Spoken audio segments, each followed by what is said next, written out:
Oke, silakan duduk teman-teman ya. Saya panggil teman-teman kita seumuran ya. Oke. Iya, beda tipis sama Ciat nih. Satu putaran kata Ciat ini. Oke. Hari ini saya mau sharing dulu, tapi kenalin dulu ya, nama saya Tommy. Ya, thank you ya. Saya seneng banget loh bisa jadi speaker di sini ya. Istri saya seneng banget. Istri saya ngefans banget sama CRD katanya. Ya. Jadi pas saya bilang saya disuruh ngisi sama CRD, oh ya berangkat gas katanya. Oke, ya teman-teman, saya join di Prudential sebelumnya sedikit ya. Saya background saya desain grafis ya. Saya nggak biasa sebenarnya, jujur ngomong depan orang banyak ini agak susah ya, karena bagi saya nggak biasa. Tapi saya akan mencoba untuk lebih baik ya. Oke. Ya. Ngomong sertifikat ya. Hebat, belum ngomong saya keluar sertifikatnya. Oke, ini bisa sudah oke. Nah, saya mau sharing tentang pengalaman saya dari Prudential ya. Saya kasih judulnya Talent is Never Enough, saya bilang gitu ya. Kenapa? Karena kalau ditanya, kalau mungkin teman-teman pernah nggak sih kalau rekrut orang bilang dengar gini, yuk join di bisnis asuransi, ada nggak sih yang calon rekrutannya bilang gini, wah aku nggak pinter ngomong, pernah dengar nggak? Aku nggak bisa jualan, ya aku orangnya introvert, nggak pinter ngomong ya, kadang-kadang dikira patung karena nggak pernah ngomong, mungkin ya pernah gitu ya. Tapi saya mau sedikit sharing tentang pengalaman saya. Saya orangnya juga introvert juga sih, saya juga nggak terlalu bisa ngomong juga. Sebenarnya jujur ya, saya bahkan dulu di MRT Phoenix disuruh MC aja gelagapan ya, tapi ya karena situasi dan kondisi ya harus. Soalnya gini, kalau kita nggak ngomong ya, jangankan uang, debu aja nggak masuk ya, gitu ya. Jadi harus ngomong terpaksa. Oke, sorry ya. Oke ya, ngomong dulu tentang bakat ya. Mungkin teman-teman merasa sekali lagi kayak tadi saya ngomong, jual insurance itu perlu bakat nggak sih? Ya. Nah, saya sedikit ngomong dulu ya sebelum saya masuk di background saya ya. Bakat itu adalah sebuah potensi tetapi belum menjadi sebuah keahlian sebelum kita memolesnya. Setuju nggak? Ya, dengan usaha atau kerja keras. Jadi nggak ada istilahnya baru lahir jebrot bayi langsung lari. Ada pernah lihat baru lahir bayinya lari ya? Atau baru jebrot bayinya langsung ngomong bahasa Inggris ya, fluent in English kan enggak ya. Nah, tapi itu udah membuktikan bahwa sebenarnya kita ini perlu namanya pembelajaran ya. Entah kita yang dikatakan berbakat ya. Saya ingat banget saya di Prudential, nanti saya cerita sedikit. Saya awal-awal di Prudential sangat sulit menurut saya ya. Tapi ketika saya berhasil, saya ngerekrut orang, teman-teman saya bilang, oh kamu dari dulu ngomong Tom ya. Padahal dia tahu saya ya, bahkan tadi pagi saya ngomong sama mama saya. Mama saya kan tanya, kemarin saya datang, tadi pagi udah nanyain, udah siap nanti ngisi, oh udah. Mama itu heran loh sama kamu ya. Mama itu lihat, saya kembar by the way ya, kembar identik ya. Jadi bagai pinang di belah kapak ya. Nanti jadi kalau lihat nggak nyapa bukan berarti galak ya, tapi orang asing itu ya. Nah, namanya Tony. Kalau saya Tommy ya ini, tapi bukan Tony Benitez ya. Oke, nah, ya, ya gitu ya. Tommy atau Tony gitu ya. Mama saya bilang gini, Mama punya anak kayak kalian ya. Kalau Tony itu memang lebih gampang ngomong ya. Tapi kalau lu pendiam banget, Mama nggak nyangka lu sampai bisa diundang ya. Sempat diundang jadi speaker itu ya bingung bisa ngajar kok bisa katanya Mama ya. Tapi itu membuktikan bahwa sebenarnya itu Mama saya yang mengenal saya dari kecil udah bilang, Mama aja nggak nyangka lu bisa ngomong ya. Sampai AI saya juga, tante saya itu bilang gini, Tommy kok dipanggil jadi pembicara, dia bisa ngomong ya. Saya pikir nggak bisa loh ya. Itu kayak gitu. Tapi ternyata semua pembelajaran proses yang kita alami itu membentuk kita hari ini. Nah, saya mau cerita sedikit. Ya, ini saya buka sedikit ya. Saya backgroundnya ya. Ini saya lulusan desain grafis cuma diploma 1, IPK-nya cuma 2,8 ya. Saya perhalus di bawah 3 ya. Nggak kelihatan ya. Oh, ini nggak kelihatan ya. Jadi ijazahnya udah kayak ijazah kursus, udah gitu udah mau drop out lagi ya karena jumlah kehadiran kayak ini. Terus saya bukan dari keluarga yang berada. Ya, mama papa saya itu divorce ya. Jadi saya orang Surabaya ya.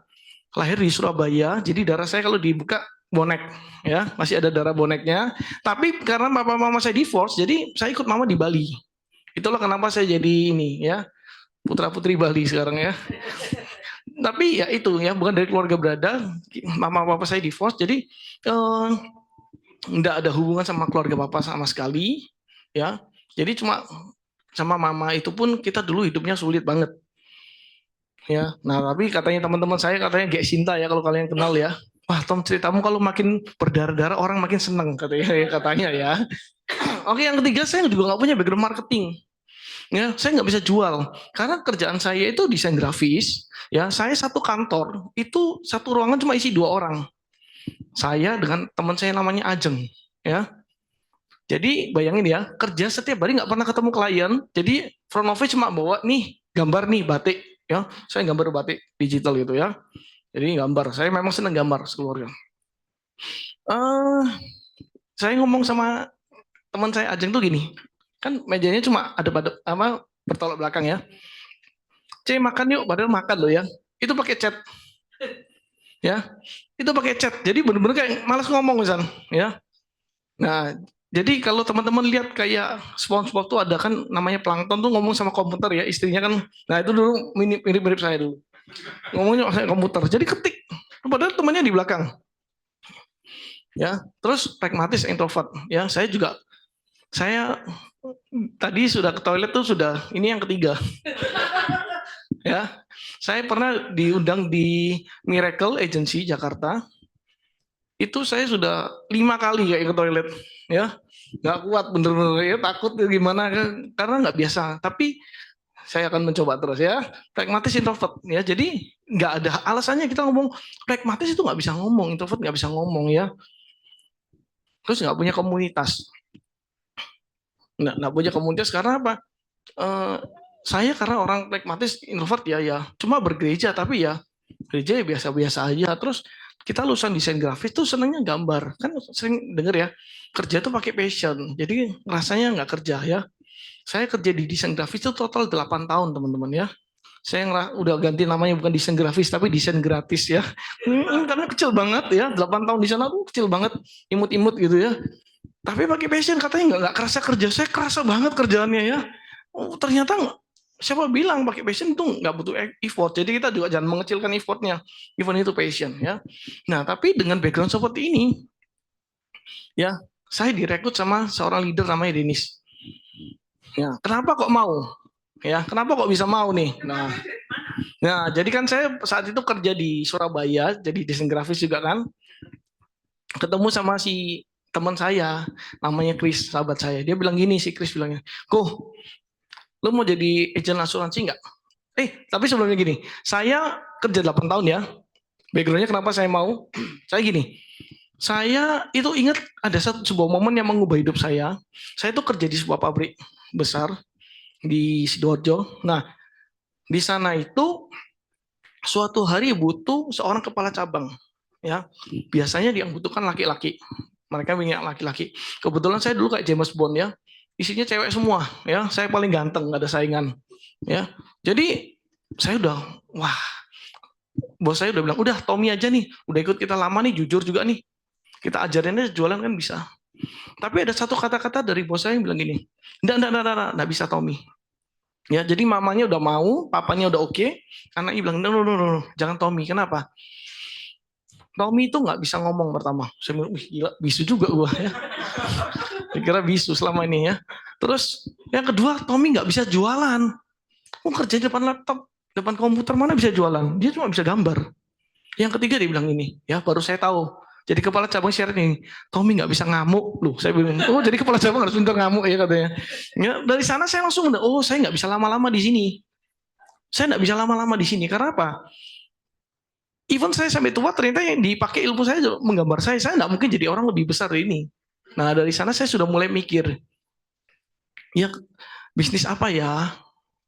Nah terus suatu hari teman saya balik lagi, Chris namanya, kok lu mau nggak kerja asuransi? Oh, kerja asuransi. Gajinya gede nggak? Aku bilang, ya katanya 7,5 juta sebulan. Terus lu mau nggak? Lu ditawar kok lu nggak mau? Nggak aku. bullshit banget kayaknya lu. Masa setahun kerja 7,5 bullshit ya aku. Saya bilang, wah nggak bisa gitu. Ya, saya mikir dari itu ya, karena saya tahu kondisi saya lagi nggak baik. Saya harus buka hati. Saya nggak boleh langsung menolak. Apa sih sulitnya kita cuma duduk dengerin dia presentasi 2 jam bisnisnya oke, kalau oke join, kalau enggak ya sudah cabut gitu kan. Dan, lu jangan terlalu skeptis. Coba aku datang. Ya, wah luar biasa. Leader saya on fire banget teman-teman ya. Saya baru datang belum dijelasin apa-apa langsung ini form keagenan, Tom tanda tangan sini-sini lu. Belum jelasin apa-apa ya.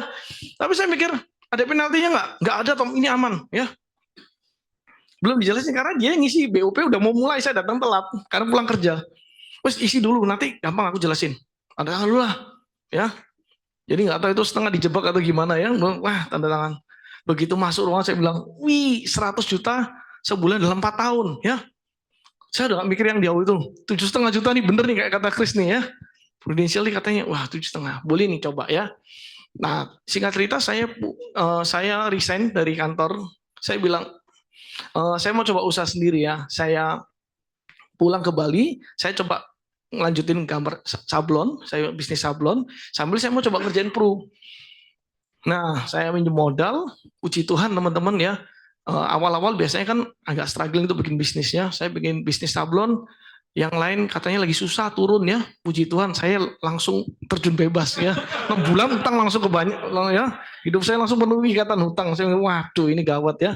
Mau kaya ternyata ya. Ya bener kan BOP kan pernah ngajarin. Bisnis itu nggak segampang kita ngomong. Di atas kertas indah. Begitu kita bisnis sendiri, nggak punya pengalaman. Saya ditipu secara kontrak. Nah, hal-hal gini kan banyak yang pengalaman orang-orang yang jadi pegawai kan nggak ngerti bahwa kita harus berhati-hati dengan kontrak, tantangan apa itu penting sekali. Nah, karena ini pengalaman ya, baru 6 bulan langsung ke dasar bumi ya, langsung saya coba ya, gimana nih? Saya coba lamar di 5-6 perusahaan ya, puji Tuhan 8 tahun saya bekerja, dihargain gaji berapa ya? 1,7, 1,8, wah ya. Kalau saya terima, utang saya 50 juta saat itu. Nggak gede, tapi bagi saya yang bukan keluarga yang punya, itu sulit banget loh ya. Saya sekeluarga itu sampai tahun berapa itu ya, 5 bersaudara ya, di rumah cuma ada motor satu, bayangin ya. Saya kadang-kadang dulu sekolah jalan kaki, jaraknya cukup jauh ya. Jadi ya makan ya pas-pasan ya. Indomie satu bagi 4 kadang-kadang ya. Wah itu benar-benar masa lalu nggak ini loh, nggak ya. Tadi Indominya enak ya, satu orang satu ya. Saya 1 bagi 4 teman-teman, kayak nasi lagi ya. Oh makan 4. Oh wah, ini kelimpahan lah ini ya. Oke. Jadi jadi gitu ya. Jadi sulit banget ya, utang 50 juta bagi saya hari itu. Nah, saya udah bilang saudara kembar saya, coba bikin kata-kata supaya si Dennis ini nggak neror saya terus. Masa setiap boleh tanya udah prospek belum ya? Udah dibikin kata-kata, lihat kata-kata, sadis banget. Untung orangnya baik hati, saya bilang, wih, lu sadis banget kalau ngomong. Ini bukan cuma gua nggak ditemenin sama dia lagi, dia udah nyari gua mau mukulin aja nanti kalau lu mau ngomong ini. Tak hapus, untung tak hapus. Jadi saya sempat mikir, udah kok Dennis nggak usah hubungin saya lagi lah, gitu loh. Jadi saya suruh saudara kembar saya bikin kata-kata. Tapi saya lihat, wah kata-katanya terlalu sadis ya, kan hati saya kayak Hello Kitty ya. Jadi saya, nggak tega lah, gua hapus. Untung tak hapus, kalau nggak kok Dennis nggak mau ketemu saya mungkin ya. Nah setelah saya hapus, saya coba cari jalan, wah mentok ya. Akhirnya saya telepon Dennis, kok bener nggak sih 7,5 juta tuh ya? Saya sudah fast start tapi belum AAJI 2013 itu. Bener, kalau kamu ikut sistem oke. Gitu ya. Ya wis, datang ke Bali deh kok, aku ajarin ya. Ini udah bandel, nggak punya duit, nyuruh lagi leadernya sudah ke Bali ya. Untung leader saya baik hati dan nggak sombong, datang dia ya. Ngajarin saya teman-teman. Ya, nemenin saya AAJI. Nah, pas saya nemenin AAJI itu ada temennya, ya, Pak dia kenal nggak kok Asyang ya? Nah, Asyang tuh juga ada di sana, dibilang. Ya, dibilang itu, wah pas saya udah jadi adik, dia bilang, aku lo ikut pas Dennis nemenin kamu AJ itu, aku ada di sana, dia bilang. Saya cuma kan nggak notice saja. Nah, tapi pas saya AJ saya lulus, nah keluarlah pencobaan-pencobaan ya. Jadi setelah join ternyata nggak langsung 7,5 juta loh teman-teman ya. Ada prosesnya. Ya, prosesnya ini. Ya, ini lo ya, saya buka dulu judulnya biar nggak lupa nih, ada kerpeannya. Oke. Yang pertama ditolak di PHP ya. Ada yang pernah? Ya. Ya, CR ini aja pernah ya. Di PHP ya pernah ya. Tapi kabar baiknya teman-teman ya, itu sudah benar jalannya, patternnya udah benar ya.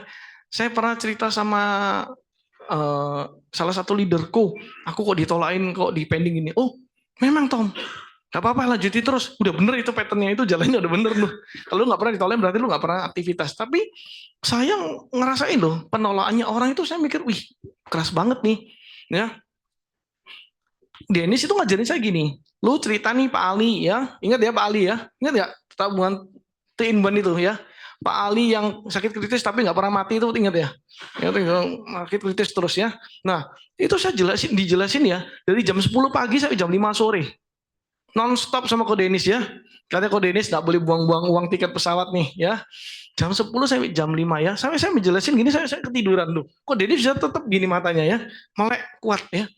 Tapi dia bilang gini sama saya, Bom, di bisnis ini gampang banget. Lu jelasin Pak Ali ini butuh berapa menit? 3 menit paling kok. Nah, ketemu 3 orang, bisa dong, gak berlebihan dong. Iya ya, gampang cuma sharing ya. Tapi Dennis gak ngomong sama saya, ada PHP-nya ini ya.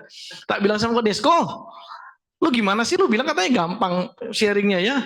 Ini boro-boro sharing, dikasih tempat duduk untuk jelasin aja kagak kok. Ya, udah banyak saya ngalamin. Tapi saya mikir gini loh, teman-teman coba sebutin bisnis yang nggak pernah ada penolakan. Anda jual rokok pun Anda bisa ditolak. Contoh, Anda bawa rokok Anda nih, masuk ke Indomaret, Pak mau nawarin rokok. Oh enggak, sorry kita punya supplier. Itu penolakan enggak? Penolakan. Ya. Anda buka toko, di sebelahnya ada toko juga, ya, toko baju, Anda di satu toko baju. Orang lihat di persimpangan milih-milih, akhirnya pilih sebelah. Itu ditolak nggak? Secara nggak langsung Anda mengalami penolakan. Tapi kadang-kadang kita izin asuransi lebih sering baper kalau ditolak. Padahal semua bisnis itu mengalami penolakan. Ya, kalau kita mau jujur, mana ada yang nggak ditolak? Profesi dokter aja pilih-pilih, bener nggak? Teman-teman maksud, ya, kalau yang udah punya nasabah,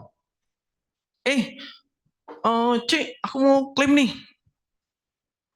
dokter urologi yang bagus mana nih? Ya, kita kan sudah punya nama biasanya. Kenapa? Ya itu secara nggak langsung sebenarnya dia dipilih karena ya dia ini, yang lain otomatis ditolak, bener nggak? Tapi nggak perlu kita sampai jadi baper teman-teman ya. Yang kedua, nggak punya market ya. Saya disuruh bikin list nama ya. Siapa yang di sini bikin list nama pas jadi agent? Ya, bikin ya semua ya, pastilah. Ya, saya disuruh bikin 100 nama.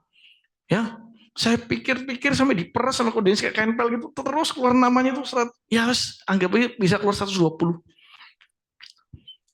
Lu setiap hari bikin janji nih 5 orang. Ya, nurut ya teman-teman. Intinya kalau kita jadi agent pertama harus nurut dulu. Saya nurut dulu nih, leader ngomong.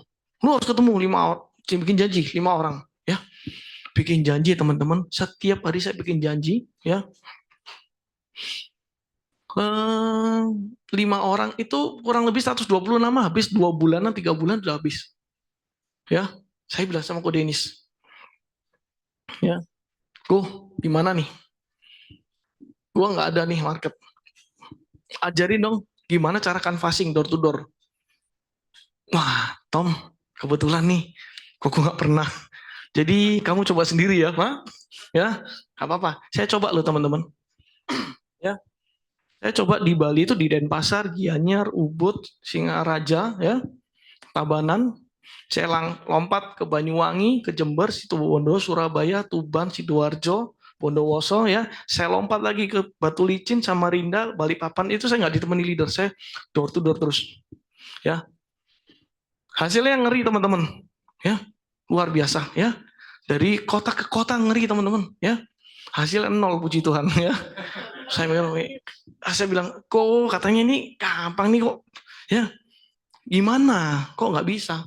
Tapi ketika kita merenung, makanya kita juga nggak cuma kerja aja, kita juga ada waktu untuk kita merenung. Ada satu yang saya sadari hasilnya. Hasilnya nggak selalu berupa API teman-teman. Ya, ingat ya, saya orang introvert, nggak pernah ngomong, ya, nggak biasa terbiasa ketemu orang. Tapi semenjak saya canvassing, saya udah model orang kayak gimana, sudah mati rasa, tolak ya sudahlah ya, sudah mulai mentalnya sudah mulai kuat. Jadi saya bukan bilang canvassing saya nggak menghasilkan, canvassing saya menghasilkan communication skill saya. Ya, jadi saya nggak pernah bilang saya nggak menghasilkan, hanya belum berupa API aja. nanti kita rubah bentuknya jadi API ini, ya. Leader saya bilang, cara ngomong beda loh, lebih bagus. Bener nggak? Dulu saya ngomong jelasin itu ya teman-teman ya. Tom, suaramu keras dikit, ya. Kamu suaramu kayak orang kena sakit keras itu loh, Tom. Pelan banget ya. Ya, leader saya, ya nggak heran nggak closing karena apa? Cara ngomongnya masih harus ditata. Intonasi kan harus belajar, ya. Gestur ngomong kita kan harus dilatih. Nah, canvassing itu melatih saya semua. Ya, jadi nggak selalu kita ngomong itu nggak ada hasil, ya. Terus ini nggak punya market dulu ya. Saya sedikit singgung sedikit. Nah, langsung aja. Tidak ada agency super system ya. Saya di 2013 sudah jadi agent ya AAJ di bulan 10, di bulan 7, bulan 10 saya akhirnya closing ya. Jadi saya kasih tahu case closing saya. Tapi saya di sana belum ada MRT Bali. MRT Bali berdiri 2019. Jadi saya di Bali nggak dititipin di kantor siapapun. Saya stay di mana nggak ada kantor sih ya. Jadi saya kerjanya di gereja ya, kayak full timer ya, pendeta ya, bukan pendeta ini ya. Di gereja tuh ada kafenya ya. Gereja kan kalau hari kerja kan tutup tuh kafenya ya. Nah itu kosong karena saya kena pendetanya. Kok aku numpang kerja sini ya? Boleh ya.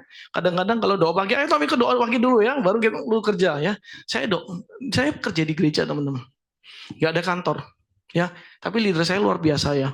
Dia nggak leader saya itu nggak pintar jualan ya, tapi hebat bangun tim. Dia bukan menjual produk, dia jual bisnis ya hebatnya ya. Nah, tapi leader saya hebatnya dia kasih saya bacaan buku. Nih lu baca nih, ya. Karena lu masih kurang, lu nggak ada sistem. Nih nonton video GS rekamannya orang-orang hebat nih, direkamin ya. Terus di MRT itu kalau misalnya kita one day seminar, pembicaranya itu direkam kayak gini, dijual sama Pak Martin buat ganti uang kopi CD-nya aja. Nah, itu sama Kode ini selalu beli buahnya dibagiin ke agent-agentnya. Dia sadar kekuatannya dia bukan di selling produk. Jadi dia pakai kekuatannya orang lain untuk dia bangun timnya dia. Ya, jadi makanya nggak ada alasan kita nggak bisa jualan, nggak bisa sukses di bisnis asuransi ya. Leader saya itu AD-nya ada 10 total di bawahnya dia. Ya, AD-nya ada berapa ya? 15 kalau nggak salah. Nah, terus nonton ini video motif, terus saya telepon leader saya juga konsultasi, kok ini apa kalau ditolak ini ya. Saya istilahnya ya benar-benar bergantung sama ini. Tapi nggak ada kantor teman-teman. Nah, jangan salah ya, di zaman saya jadi agent ya. Kalau sekarang kan bisnis tanpa modal, bener nggak? Ya, kalau kita selling ya kita selling insurance kita nggak perlu modal lah. Tapi saya di zaman itu masih pakai SPAJ kertas. Karena nggak ada kantor, saya ngisi form, saya kirim pakai tiki ke kantor SD 11. Ya di Genteng Kali saat itu. Nah, jadi saya dari awal jadi agent saya udah pakai modalnya ya tiki itu. Kadang-kadang nggak punya duit sampai nyuruh saudara saya, punya duit buat apa? Mau ngirim berkas ke Surabaya. Leader saya nggak pernah manjain. Sini tanda tanganin. Ya, leader saya telepon saya, Tom, ini SKPR-mu tanda tangannya salah. Ya, ini salah. Ayo kirim lagi tanda tangannya. Bayangin, leader saya nggak manjain saya tanda tanganin, bener nggak? Saya bahkan nggak tahu kalau itu bisa ditanda tanganin bahkan. Ya. Jadi leader saya bener-bener, Tom ini salah, Tom ini nggak bawa tanda tangan, ayo kirim ulang. Ya bener-bener militer sama leader saya. Tapi bersyukur saya digitu saya nggak manja jadinya. Ya. Tapi itu juga proses yang saya alami. Nah, terus bicara tentang case size. Case size saya kecil-kecil teman-teman ya. Dari 2013 sampai 2018 itu loh kok. Ya. Case saya kecil-kecil teman-teman ya. 1 jutaan 4 orang. Nanti saya cerita ya. Lucu itu. Pasti ngakak ya. Jadi case saya ini kecil-kecil ya. Case saya kecil-kecil 4 orang 1 jutaan. 2 jutaan 2 orang ya. 5 tahun. Sisanya 500 ke bawah. Ya. Tapi saya promosi 2014 loh dengan kurang lebih 400 juta ya pas itu ya. UM 2014 ya. Tanpa kantor pas itu ya. Nah, tadi Jerry nanya, closing perdananya gimana? Wah, ini closing perdana ini seru ya. Saya prospek 4 bulan, hasilnya 0, teman-teman. Ya, sudah sumpek nih ya. Case size kecil. Saya cerita dulu kenapa saya mau kasih tahu bahwa saya start juga bukan dari orang yang luar biasa. Saya startnya dari ya agent produk ngawur ya. Jadi 4 bulan nggak ada prospek, nggak ada closingan. Saya sudah buntu. Saya telepon teman saya namanya Jackson, teman dekat. Jack, gue mau sharing, datang ke rumah gue. Ini udah buntu soalnya, ya udah mampet ya. Lu datang ke rumah gue, ngapain gue? Udah cepet datang set, ya kok. Ya, kebetulan teman saya cek sini paling nurut, gak banyak ngomong. Ya, sini, aku mau jual asuransi, ya. Produk apa kok? Nih baca bukunya, ya buku AJ saya bukain nih produknya. Ada banyak nih ya. Jadi kalau Fastart, bukan AJ, Fastart ya.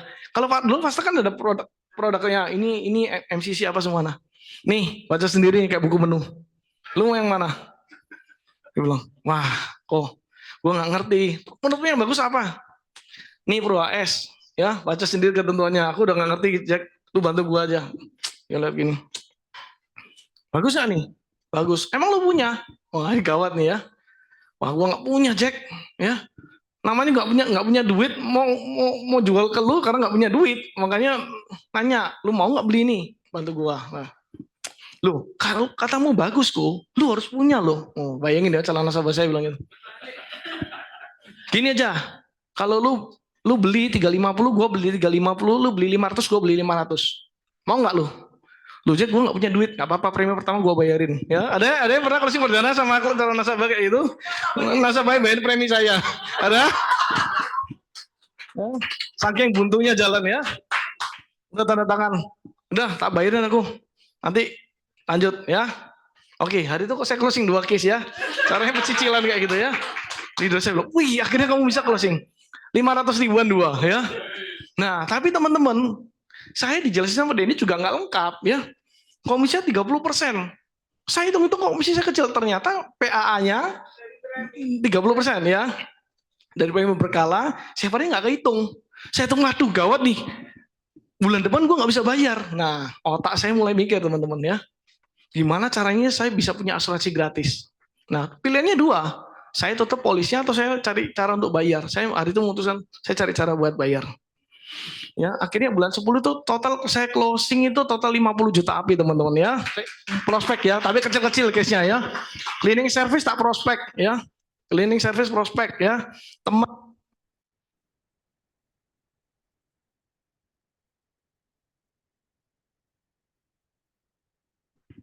Oke. Ya. Jadi kalau ditanya apakah closing perdana saya mau muka, enggak loh ya. Enggak ada ilmunya teman-teman ya. Saya juga kaget kalau hari ini bisa Tuhan percayakan lebih besar ya. Tapi ini yang harus teman-teman tahu sedikit ya. Mindset apa yang hari itu saya miliki. Ya, kalau bicara tentang skill, saya nggak bisa apa namanya. Saya perlu waktu proses. Tapi ini mindset dulu. Karena kalau mindset itu sudah kalah, ya maka Anda akan kalah sebelum berperang. Ya, jadi mindset harus benar dulu. Ya, yang pertama saya menyadari ketika selama kesulitan saya itu, saya pertama gini, saya pikir ini adalah bisnis. Ini bukan pekerjaan biasa, tapi ini bisnis franchise tanpa modal, perusahaannya adil, mampu bayar ya.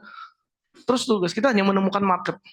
Saya cuma berpegang gini, Prudential itu nggak pernah telat bayar komisi, nggak pernah cicil. Pandemi nih, gua cicil ya, nggak loh, teman-teman ya, nggak pernah cicil. Ya, dari sana saya punya kepercayaan diri. Terus saya sebelumnya juga baca buku Mary Riana ya. Saya cari figur ya. Saya kan suka main musik juga. Teman saya yang ngajarin saya musik bilang gini, kamu kalau mau sukses sebagai seorang musisi, dia bilang hari itu konteksnya, lu harus temuin figur siapa baru lu bisa niru skillnya. Ya sama saya di asuransi saya langsung mikir gini, saya harus nemuin figur siapa orang yang sukses di asuransi. Saya baca ternyata Mary Riana di Prudential.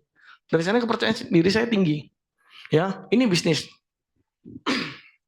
Yang kedua, saya pasti bisa selama saya terus mencoba, ya. Kalau saya tanya di dalam ruangan ini, ya, siapa yang bisa main musik di ruangan ini? Boleh angkat tangan? Ya, oke. Tapi percaya nggak teman-teman, seluruh orang di ruangan ini bisa main musik? Ya, bisa. Kalau belajar, bedanya apa? Saya mungkin 1 tahun, teman-teman 3 tahun, ada yang 5 tahun, ada 10 tahun, tapi berarti nggak bisa, benar nggak? Pasti bisa. Ya, teman saya nggak bisa main musik, masuk penjara setiap hari suruh main musik, ya, suruh latihan isi di gereja di penjara ya. Sekarang skillnya lebih hebat ya. Jadi saya lihat nggak ada alasan. Ya, selama Anda menghabiskan waktu dengan banyak di skill yang Anda ingin pelajari, Anda pasti bisa. Termasuk menjual. Kalau Anda tidak pernah menghabiskan waktu untuk berlatih, ya, maka Anda nggak akan pernah bisa selamanya. Tapi selama Anda berlatih, Anda pasti bisa. Even itu waktunya berbeda. Ya, mungkin saya 3 tahun, mungkin ada 1 tahun, jadi nggak ada masalah. Tapi Anda pasti bisa. Hari itu saya punya macam gini, semua orang pasti bisa. Saya juga percaya semua orang di ruangan ini pasti bisa berenang. Walaupun sekarang mungkin ada yang nggak bisa renang.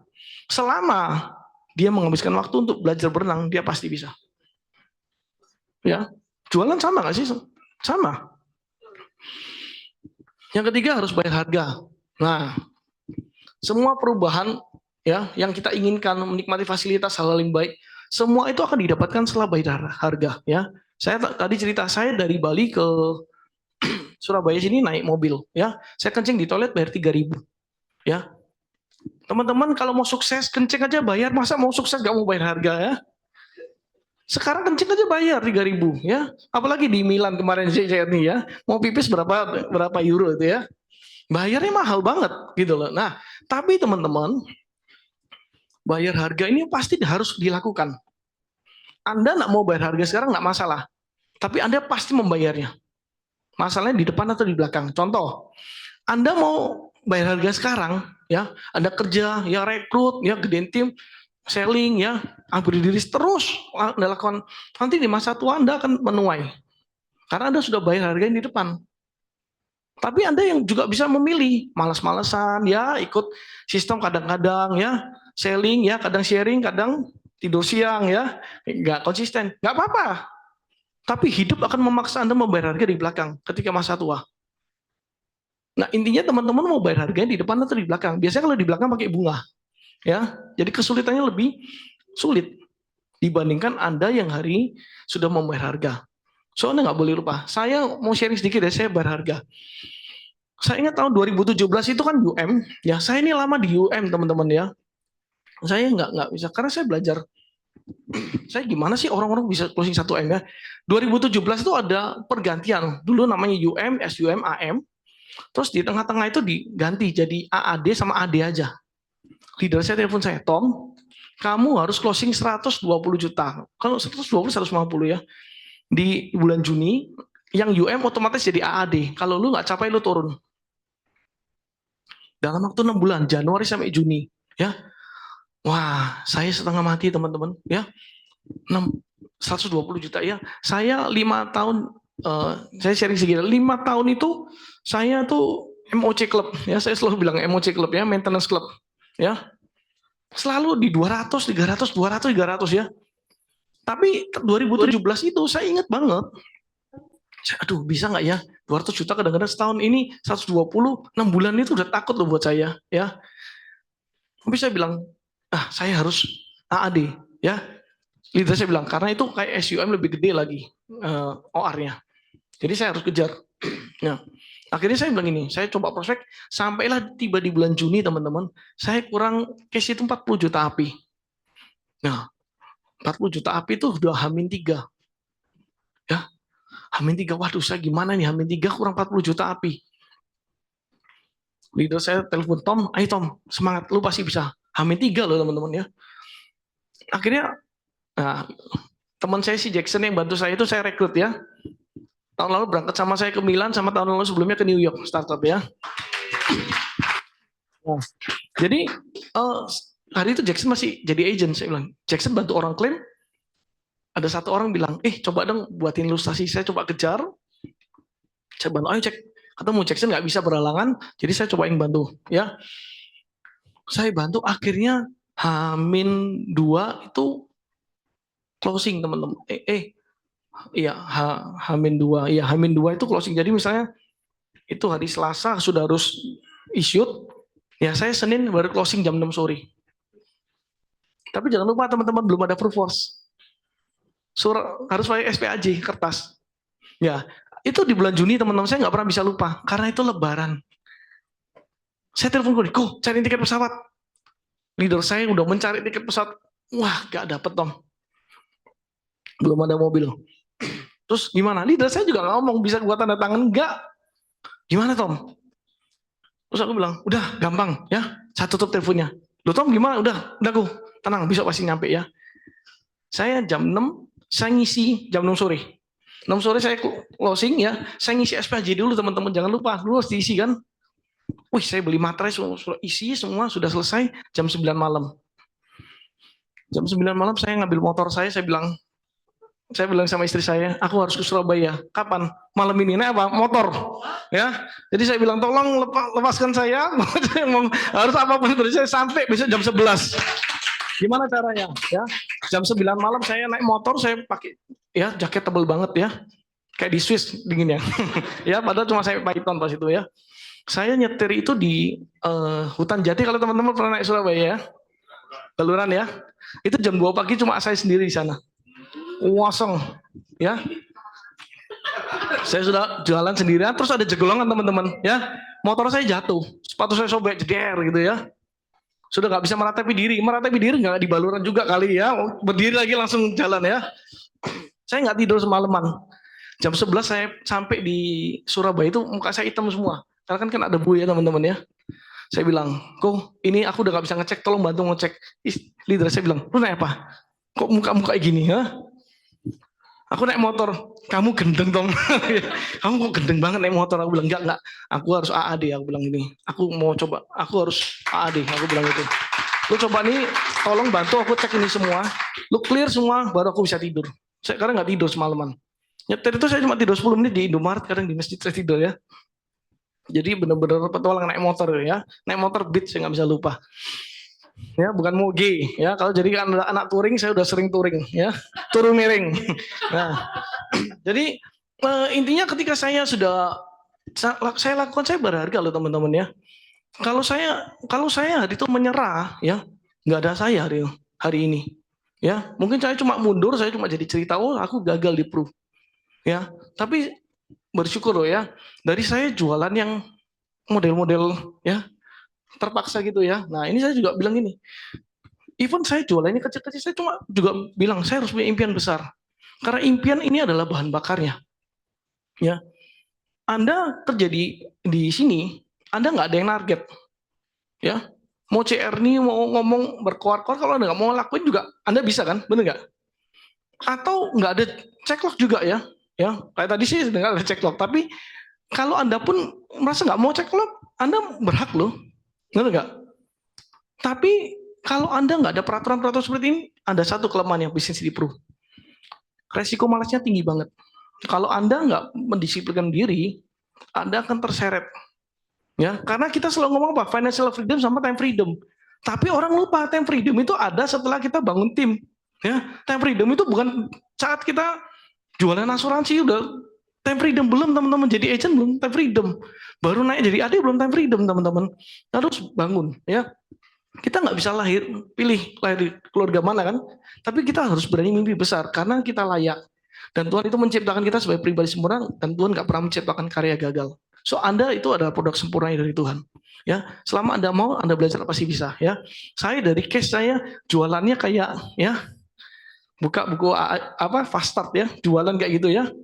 Tahun lalu saya start dari 2020 ya. Saya mulai dapat momentum saya 2019, saya pertama kali achieve production club dari Prudent itu Premier Club ya, yang di Hong Kong tuh 2 tiket ya. Langsung dapat yang leader sama produser. Bagi saya itu pencapaian saya banget. Seneng banget dapat itu walaupun nggak startup. Karena itu pertama kali dari Pro. 2020 ketika pandemi lagi sulit-sulit ya. Ya, ilmu saya sudah naik teman-teman levelnya. 2013 saya 2018 gimana nggak belajar ya teman-teman. Dengan buku yang saya belajar dari orang-orang lain, dari leader-leader lain, saya dengerin CD-nya mereka ya, saya dengerin MP4-nya mereka, saya lihat ada seminar, saya ke Surabaya, ODS saya berangkat dari Bali Surabaya. 2019 2019 saya mulai dapat momentum saya mulai closing premi 30 juta ya per bulan ya hari itu. Terus saya pernah closing juga 2020 saya closing bantu si Jackson nih ya. 2020 saya bantu dia closing PCB itu 200 juta ya. Terus saya closing PCB 550 juta di zaman pandemi teman-teman. Di Bali di zaman pandemi ngeri banget. Setiap hari orang tutup polis ya. Tapi Ci Irin kaget, Tom, gila ya. Lu bisa MYRC ya, lu bahkan bisa promosi AD mid year. Tengah tahun itu saya 900 lebih. Ya, jadi case saya mulai naik ya. Sampai tahun lalu saya ada jual di satu keluarga itu satu orang ya. Itu premi 1 miliar teman-teman totalnya. Ya. Dari ketika Anda lihat hari ini saya wah ya oke, ya. Tahun lalu saya pernah closing 600 juta 400 juta tuh pro anugerah. Sama PCB saya banyak jual sampai hari ini. Oh, kalau Anda lihat hari ini saya ya oke ya bisa. Tapi mau nggak lihat prosesnya ya 5 tahun. Sandipan saya mungkin saya sengaja kasih lihat saya nggak banyak achievement di awal-awal tahun ya. Tapi bukan berarti kita mengukur diri kita lebih rendah dari yang lain teman-teman ya. Talent, bakat itu bisa diasah kabar baiknya ya. Itu bisa dikalahkan oleh namanya kerja keras. Kalau nggak pernah diasah juga akan bisa jadi apa-apa ya. So, saya juga belajar dari setiap pembelajaran yang saya alami di Prudential ya, ditolak orang ya, canvassing ya, touring ya, kayak gitu ya. Itu semua membentuk saya sampai hari ini. Jadi nggak ada namanya saya instan keluar produk-produk yang wah bisa selling ya. Bahkan beberapa kali saya diundang sama Bali Nusa itu speaker adalah cara kita memenangkan big case. Ya padahal saya juga ya saya lihat big case-nya di sini lebih oke sih ya. Tapi saya pribadi bersyukur karena saya nggak nolak prosesnya itu. Ya dari sini teman-teman harus punya keyakinan dulu satu. Nggak ada orang yang bisa meyakinkan Anda gagal selain diri Anda sendiri. Ya, saya juga dulu kalau saya menyerah door to door itu saya keluar kota nggak minta uang dari sama Dennis loh. Ya, saya kumpulin uang mau merit ya. Saya ambil 7 juta saya bawa ke Kalimantan ya. Hasilnya nol, tapi saya bilang enggak, hasilnya nggak nol. Saya belajar sesuatu dari sini. Saya belajar sesuatu. Ya, kalau hari ini saya ada, karena proses-proses itu, canvassing saya nggak nol, cuma belum jadi API aja, ya, kayak gitu. Nah, saya mau kasih sebuah video, ya. Kalau kita bicara tentang talent, itu harus kita orang bisa sukses kalau talent, punya talent, ya. Saya mau kasih tahu, kerja keras itu bisa mengalahkan namanya talent atau bakat, ya. Ini bisa disaksikan ya.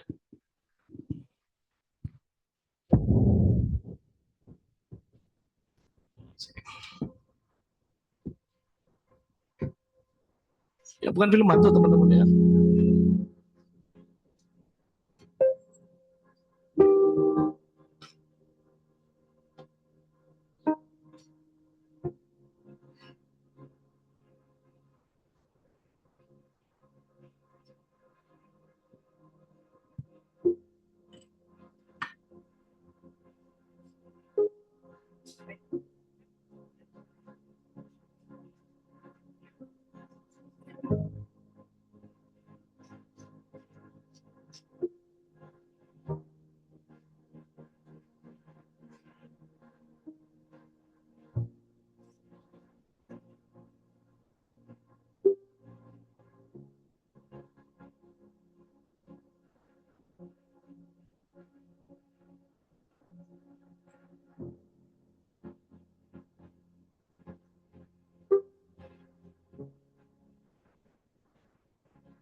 ก็ยินดีกับท่านทุกท่านที่จะร่วมโครงการสิชนมาราธอนนะครับตรงนี้ก็ระหว่างที่รอ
Tapi eh, saya nggak jadi orang. Saya kepingin banget meninggalkan sebuah kebanggaan buat keluarga saya. Saya kepingin nyekolahkan anak saya. Saya kepingin punya rumah karena saya dari kecil saya nggak punya rumah. Ya, kita dulu cuma tidur di gudang. Ada gudang di sekat triplek itu banyak tikusnya ya. Jadi tidur kadang-kadang adik saya dikerebutin semut ya. Jadi kita dulu keluarga susah banget ya. Tapi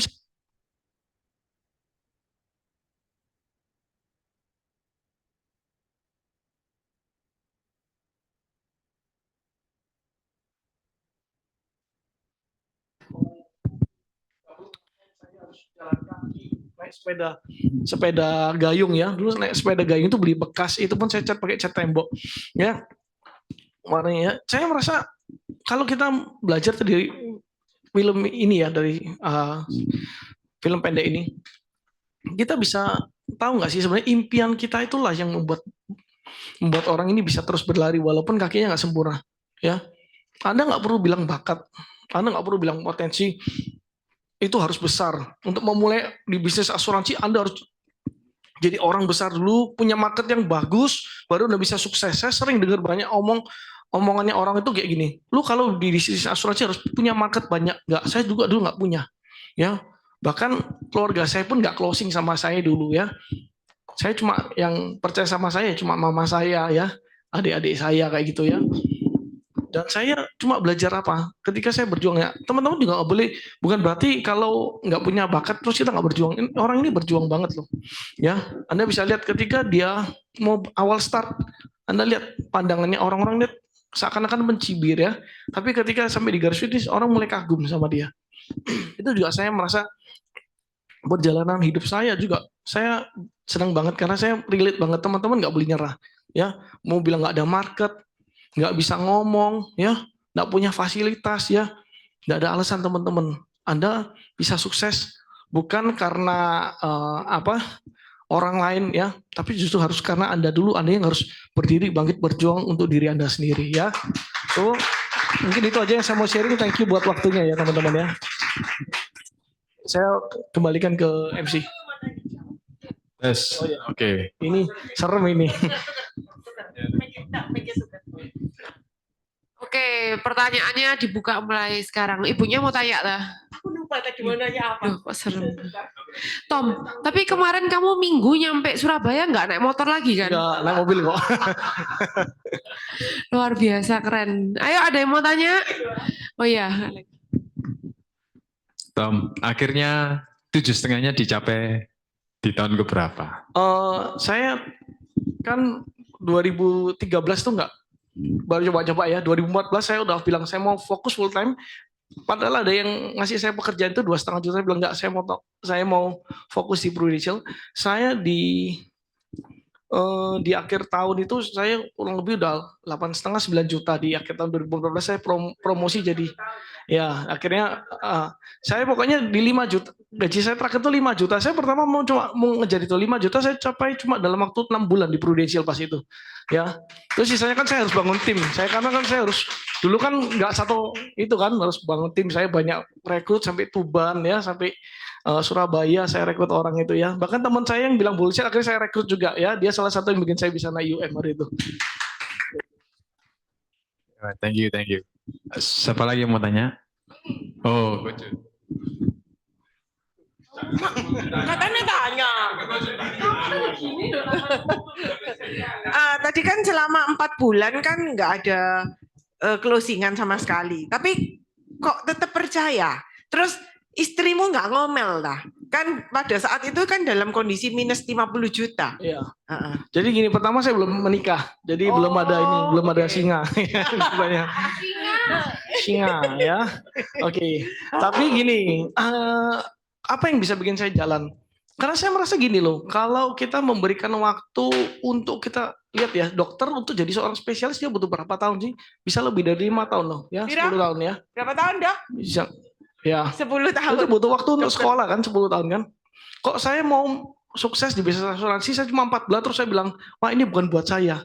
Kan nggak fair. Ya, jadi saya mikir, minimalnya Mbak itu 2 tahun ya. Otak saya itu 2 tahun loh. Tapi saya ngomong sama mama saya, karena saya ditawarin kerjaan 2,5 juta jadi sales di perusahaan Springbed.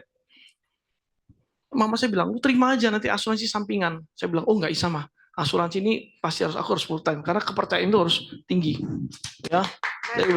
Saya bilang sama mama saya, "Ma, kalau 2014 akhir saya nggak promosi jadi UM, Mama suruh saya jadi cleaning service, saya pasti nurut. Intinya Mama suruh kerja apa, saya pasti ikut.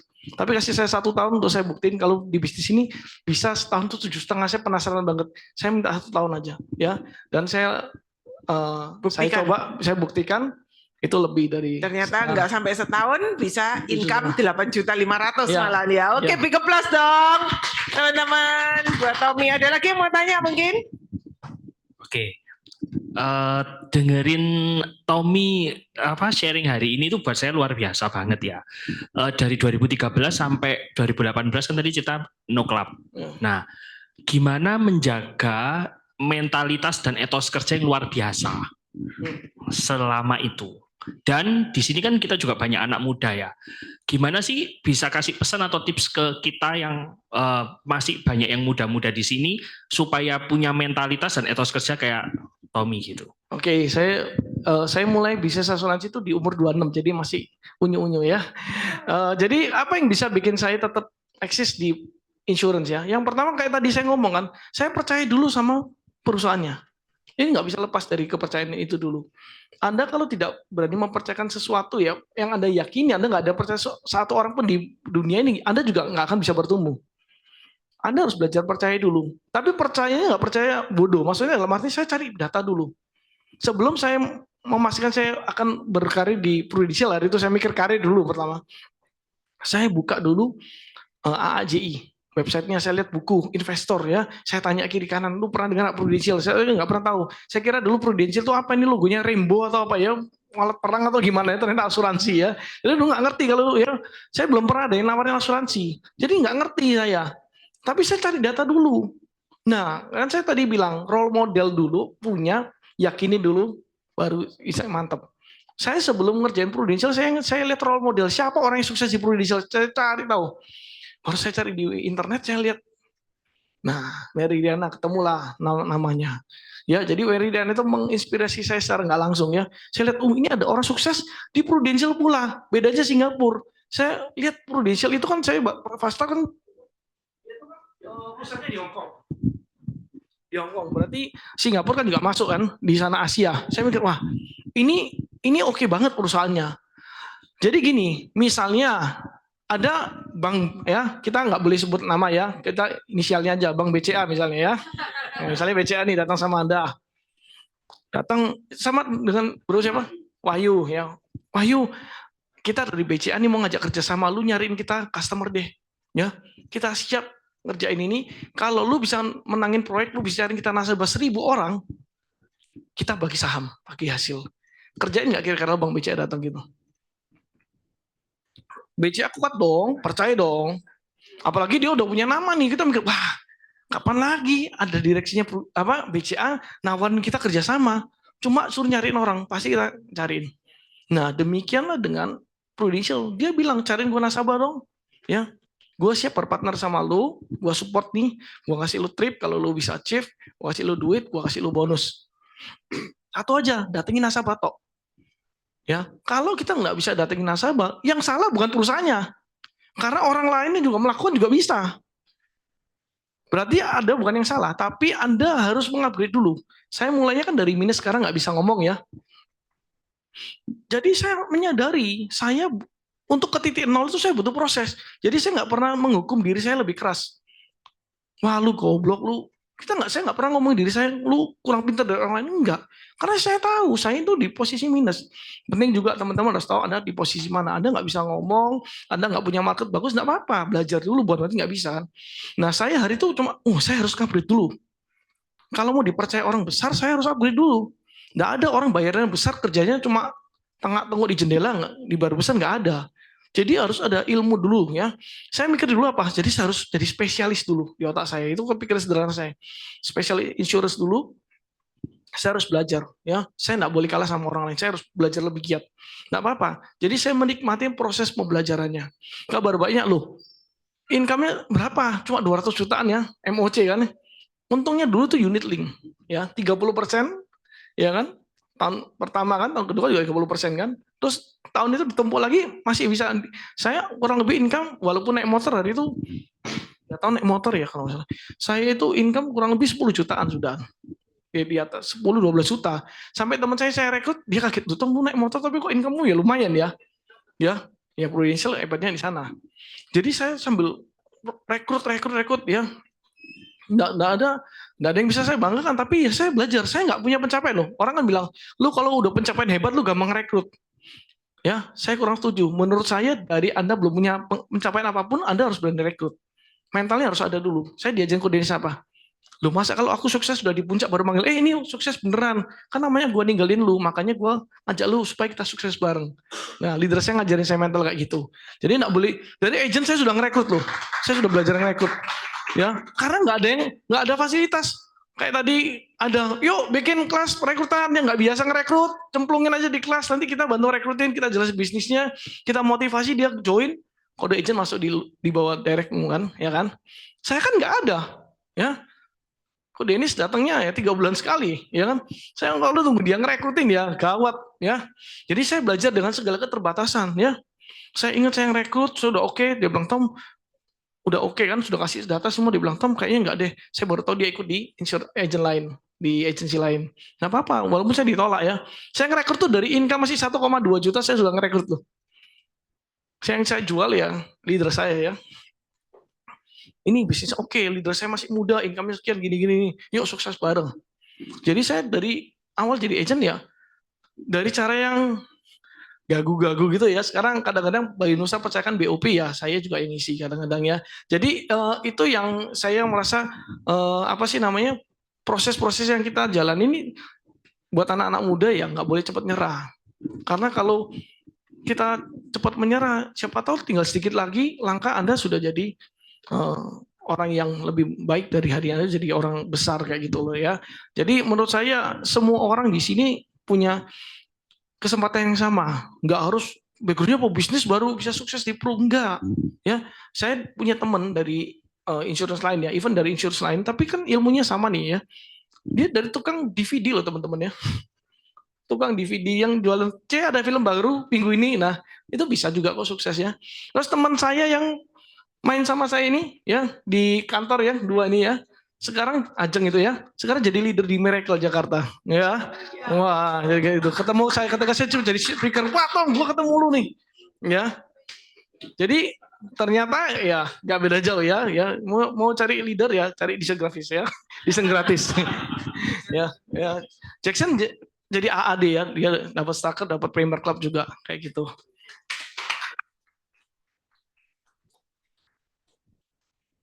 Oke, kalau nggak ada tanya. Oh ada sih. Oh ini. Iya. Sorry ya saya Adi. Iya. Saya baru awal juga ya. Kita itu merasa ragu ya. Kita kan mungkin ya sorry ya kayak tadi kamu juga sentuhan itu terus sama kamu jalan. Tapi begitu kita sudah jalan, kita jatuh bangun, ditolak orang itu terus kita kan punya prospek ya calon apa kita bikin prospek nama ditolak semua. Terus tips-tipsnya itu gimana? Maksudnya mau cari lagi kayak kan passing itu kan Iya. Tadi bilang kamu saudara pun yang reject. Iya.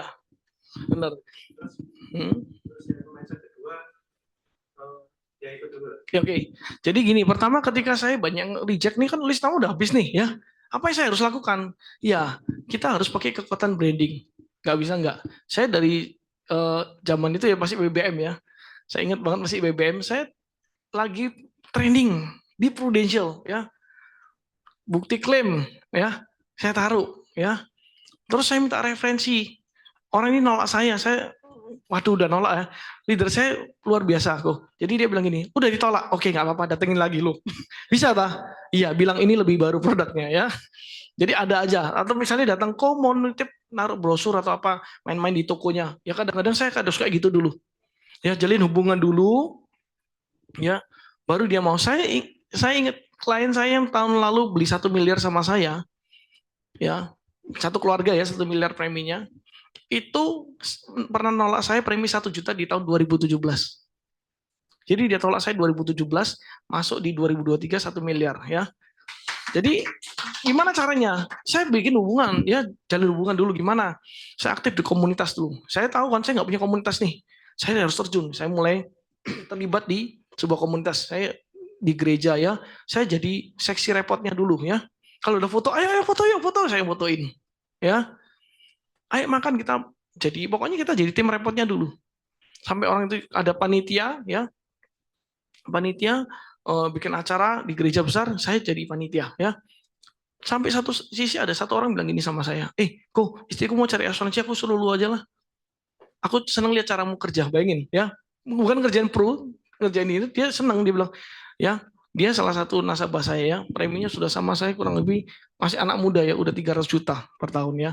Nah itu dari lihat etos kerja kita, jadi orang itu juga butuh waktu, gini loh, asuransi itu bisnis kepercayaan teman-teman. Nah, masalahnya kepercayaan itu nggak timbulnya semalam. Tetapi kalau Anda sudah dapat kepercayaannya, pegang baik-baik. Nah, saya mau mulai itu jalin hubungan, ulang tahun ya. Saya gimana? Saya nggak punya closingan. Saya cepetan rekrut, saya ngajarin agent saya nggak punya list nama nih, tapi saya bisa ngerjain list nama agent-agent saya. Sambil saya nunggu waktu untuk dia bisa saya jelasin lagi. Atau mungkin suatu hari dia berubah pikiran, dia ngerasa butuh asuransi, bisa. Ya, saya calling orang-orang terdekat saya calling bos saya yang kerja di garment, saya telepon, akhirnya bilang oke, mau ya, ketemu sulit banget ya, bolak-balik ketemu nggak bisa, tapi ya akhirnya bisa closing. Tapi itu semua juga butuh branding. Jadi Anda sering datang di kantor, training produk baru ya, training kita ada apa ini namanya M2 ya. Nah, terus kita acara apa, kita belajar, orang tuh lihat kita eksis di sana, mulai timbul kepercayaannya. Kalau Anda di statusnya galau ya, guyon-guyonan tok, bukan nggak boleh, tapi akan jadi butuh waktu lebih lama ya. Brandingnya itu penting, apalagi hari-hari ini yang dicari adalah orang-orang yang punya branding yang bagus. Bukan berarti Anda harus pinter desain ya, tapi bagaimana Anda membranding, membuat sebuah framing bahwa kalau nyari asuransi sama aku aktif soal ini pro. Nah itu dulu, jadi nggak bisa, itu memang butuh waktu, takes time ya. Makanya saya juga butuh waktu kurang lebih setahunan kan, untuk bisa akhirnya ya. Tapi semakin seringnya Anda nabur ya, kabar baiknya asuransi adalah bisnis yang unik. Semakin sering ketemu orang, Anda akan semakin pinter.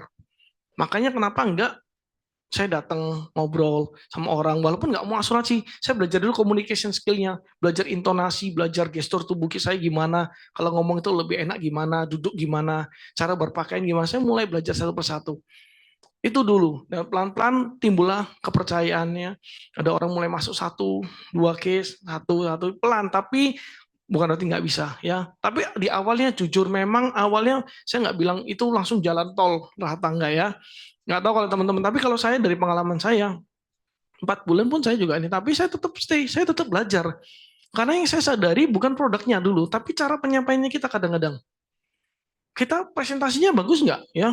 Kita secara teori bagus, tapi jangan lupa asuransi ini bisnis yang dimulai sellingnya adalah dengan cara storytelling. Jadi cara bercerita itu sangat penting. Kadang-kadang kita, kalau sih kenapa? Cara ceritanya kita masih ya kayaknya ya gitu ya, ada keraguan. Orang nggak bisa nangkep vibes-nya kalau Anda menguasai. Ya, saya ingat banget ketika awal jadi agent sudah dibilang, ayo kamu belajar cara bikin tulisan terbalik. Jadi kalau presentasi sama orang gini ya, depan gini, saya tulis itu terbalik. Pak Ali gini-gini ya.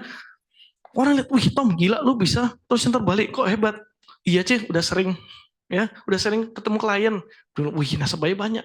Kalau saya datang sama orang, Tom sengaja saya telatin ya, kalau orang bilang jangan telat, kalau saya telatin dulu 5 menit 10 menit. Sorry kok habis dari rumah sakit ngurusin klien klaim, aduh kasihan banget ya, cerita kayak gitu. Saya bilang itu dulu. Kadang-kadang saya ke rumah sakit ya, biar nggak bohong, dari mana rumah sakit ya, jadi beneran saya dari rumah sakit. Dari mana Tom? Rumah sakit kok tadi ngeliatin apa nasabah sakit ya, nggak tahu nasabah siapa, saya lihat ya mulai bilang ini nasabah sakit gitu aja. Saya mulai mikir gimana caranya supaya orang itu ngelihat saya itu punya aktivitas tinggi. Orang bilang, Tom kalau ketemu Senin gimana? Oh sorry Senin aku ada kelas nih. Ya, saya juga bilang gitu ya. Saya ada kelas ya, padahal nggak ada kantor loh ya. Saya ada kelas. Tapi saya memang janjiin sama leader saya itu saya akan nonton di setiap Senin. Karena kan di Surabaya juga sama Senin pagi. Jadi Senin pagi saya bilang saya ada kelasku, nggak bisa. Saya harus hadiri kelas ini. Ya nanti dulu ya saya masih ada meeting sama orang ya. Kadang-kadang saya bilang meeting, jadi kelihatannya sibuk. Pelan-pelan akhirnya sibuk beneran teman-teman. Ngurusin klaim ya. Ada orang, kok nggak mau polis nggak masalah. Saya bilang gini, tapi kalau lu ada klaim, keluargamu, saudaramu, temanmu, tetanggamu ada klaim, walaupun bukan di Prudential, hubungin aku, tak bantu. Aku ngerti kok urusan klaim. Ya, oh gitu ya Tom. Akhirnya saya dihubungin orang, Tom ini ada temanku mau bantu klaim. Ya, kadang-kadang Tom mau bantuin tutup polis, ya usah bantuin dulu, yang penting ketemu orang. Tapi dia lihat gitu, oh bisa dipercaya ya, bisa ngerjain, lama-lama mulai timbul kepercayaan ya. Akhirnya 2017 nih 1 juta nggak mau. 2023 saya undang di ulang tahun anak saya, dia bilang, Tom, lu ada asuransi ada dana pendidikan nggak? Ya, ada dulu saya bilang, ada, ya. Tapi jelasinnya gampang, nanti aku jelasin, ya. Ketemu aja nanti, jangan sekarang masih ngurusin anak, ya. Udah gitu aja, oke. Saya tawarin pro anugerah, Tom, kok aku punya pro anugerah nih, bagus nih. Oh coba duduk jelasin. Kok hari Minggu, harinya Tuhan, enggak apa-apa. Senin aja aku ke tokomu. Kita ibadah dulu. Oh iya oke. Seneng kan? Kita nggak kayak Uber gitu loh. Jadi mereka udah ngeliat, oh iya Tom ini walaupun sibuk dia bisa ngatur waktu, terus dia nggak maksa. Dari sana mulai timbul kepercayaannya. Dia udah nggak nanya, premi paling kecil berapa? Saya nggak dengar kadang-kadang ya. Premi minimalnya berapa ya? Kalau orang itu udah punya kepercayaan sama Anda, kira-kira buat aku berapa Tom? Ya sudah nggak ngomong lagi angka. Ya dari sana bisa closing. Tapi intinya storytellingnya harus diperkuat dulu. Ya storytelling ini penting. Kelihatannya presentasi kok nggak closing. Kalau klien agent saya nggak closing, saya suruh dia presentasi. Buat saya yakin dulu. Kalau saya nggak yakin, sorry to say, orang awam juga nggak ngerti maksudmu. Jadi lo harus belajar lebih keras. Ya saya bilang gitu sih. Ya mungkin. Boleh nanti saya presentasi ya. Ada lagi Om? Startnya dari awal, benar-benar yang kecil ya, sorry ya. Terus kalau udah jalan, memang ditolak itu, terus cara untuk PDKT atau untuk mencari prospek yang oke itu gimana? Ada tips-tipsnya enggak untuk mencari prospek yang oke? Saya dalam artian yang big fish gitu ya? Iya, saya masuk di komunitas sepeda juga aku, ya. Jadi saya belajar masuk komunitas ya. Bayangin ya, sepeda saya beli 2 juta, ya. Ada boncengan anaknya lagi di belakang ya. Anak kecil yang ada ikatannya itu loh, ya. Saya bawa sepedaan sama orang yang punya pom bensin, ya. Dia bilang, "Wih, kamu sayang anak ya, Tom?" "Iya, aku harus sayang anakku." Ya. Sepedaan sama orang-orang gitu. Walaupun sepedanya mereka jauh banget, saya nggak kuat ya. Sepeda saya cuma beli 2 jutaan, mana bisa ngayuh ngejar mereka. Tapi mereka senang loh temenan sama kita. Bahkan lagi sepedaan ya, dia bilang, "Tom, aku ditawarin Aksa." "Oh ya, Prudential juga punya. Lu tawarin apa sih?" "Oh, kondisi kritis kok." "Udah gini, kita sepeda dulu. Nanti kalau udah sampai rumah aku ke tempat koko." "Oh ya boleh ya." Saya closing premi 100 juta hari itu dari orang sepedaan gitu ya. Bisa. Jadi tetap harus Nah, asuransi itu bisnis kita juga tambah teman, ya. Communication skill kita tambah bagus, teman kita tambah banyak. Gitu ya. Thank you ya. Oke, ya. Presentasi nih ya. Jeremy dari tadi ngebuat presentasi. Bentar, soalnya di Zoom ada 2 pertanyaan. Aku tanyain dulu ya. Dari Marta ini. Ko Tommy, thank you sharingnya. Saya jadi kebakar. Mau tanya Ko, bagaimana strategi Koko memanage tim? Apa yang Koko lakukan dalam membangun tim? Oke, kalau membangun tim ya saya juga masih dalam proses pembelajaran ya. Saya nggak bilang saya expert. Nah, saya baru punya 2 AD ya. Kebetulan saya masih belajar selling ya. Jadi belajar selling. Sekarang udah dipecut sama Ci Irin nih. Ayo bangun tim, udah waktunya. Kalau lu dulu bisa belajar untuk selling, lu pasti bisa jual bisnisnya sekarang. Ya, Ci Irin selalu bilang gitu. Kalau lu orang yang bisa pinter selling, dia pasti bisa pinter selling juga untuk bisnisnya. Beda komoditi aja. Kalau kita dulu jual produk, sekarang jual bisnisnya. Jadi selalu bilang gitu ya. Tapi apa tipsnya ya untuk maintain timnya? Pertama pasti kita butuh waktu lebih banyak. Ya. Saya banyak sharing sama banyak leader juga.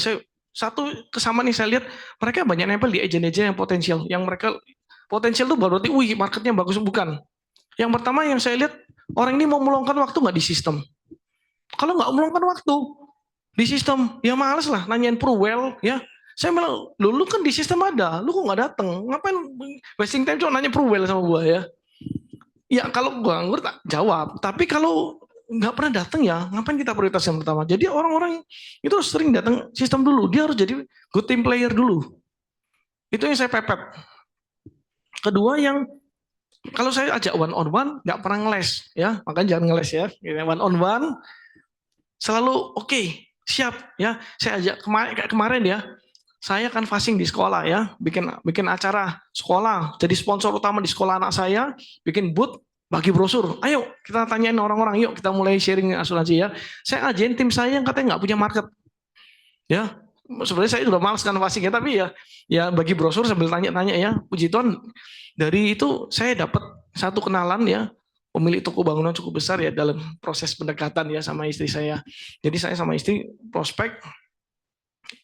Saya pertama bagi brosur, ketemuin kuku, ngomongnya nyambung, tukeran kontak ya. Dan saya tahu dia punya hubungan. Nah, itu semua saya harus bantu tim saya juga. Nggak boleh saya cuma mikir selling. Bahkan ada tim saya agak telat. Yang saya sebar brosurnya bukan brosur atas nama saya loh. Atas nama tim saya. Ya, saya harus menghabiskan banyak waktu sama orang-orang yang serius dulu. Yang mau datang sistem, yang mau nurut ya. Yang itu harus pasti. Jangan bilang ini anak emas, bukan anak emas. Karena mereka sudah meluangkan waktu lebih serius. Kenapa kita harus meluangkan waktu untuk orang yang nggak serius? Kan kasihan yang serius gitu loh, membagi waktu lebih banyak orang nggak serius, nggak adil ya. Jadi saya bilang oke, saya akan luangkan waktu. Terus setiap bulan sekali saya maintain dengan meeting unit ya. Meeting unitnya di tim saya mesti saya ajaknya makan-makan ya. Jadi meeting unit dikenyangin dulu ya, baru dicambuk loh. Enggak ya. Jadi ngomong dulu nih, wah enak makan-makan, nggak mau selesai dulu. Selesai saya coba waktu 30-45 menit ngomong tentang kontes, terus saya juga ngomong tentang progres. Gimana nih kira-kira ya, saya juga ngomong sama tim saya, impianmu apa? Yuk goal setting lagi yuk, 3 bulan sekali saya goal setting sama tim saya, yuk goal setting lagi kira-kira apa yang bisa kamu capai tahun ini, yang kamu mau capai ya.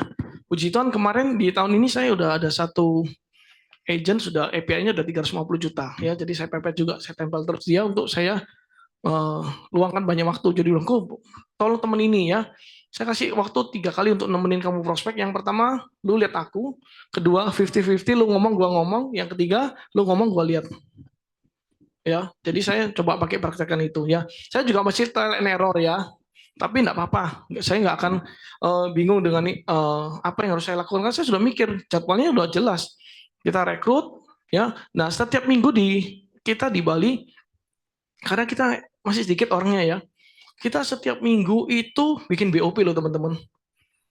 Yang datang dikit teman-teman, tapi nggak apa-apa. Saya bilang, Cik Iren selalu bilang nggak apa-apa, MRT dimulai juga dari orang ini. Kita dulu pernah undang untuk berapa orang ya, 30-40 orang yang datang, cuma satu juga kita BOP. Ya, nggak masalah. Jadi dari kecil aja kita harus punya habit ini, rekrut ya. Capek loh, yang isi saya gak cinta, saya muntah darah. Kayak gawat nih ya. Soalnya penjaga uangnya cuma 2. Ya. Nggak apa-apa, itu lakukan. Terus setiap minggu sekali kita bikin kelas produk. Kelas closing perdana, minggu 2 kita belajar teknik, misalnya jualan PCB, Pru Cinta, Pruwell, jadi satu-satu. Terus kadang-kadang kita punya waktu tambahan, kita belajarin cara pakai bikin ilustrasi, hal-hal simpel ya. Terus kita bikin HO. Jadi setiap minggu kita bikin sistem. Kecil-kecilan, capek nggak? Capek. Tapi enggak apa-apa, karena kita tahu apa yang kita mau capai itu lebih besar ya, dan itu progresnya. Kita nggak boleh bilang susah ya.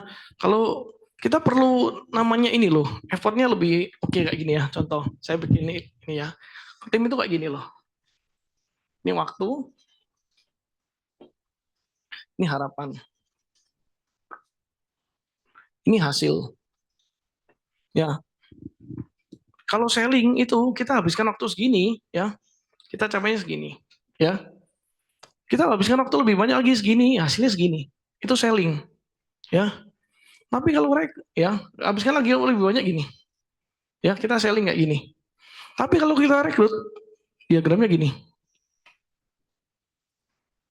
Ya. Kadang-kadang kita sudah waktunya segini, hasilnya masih segini loh.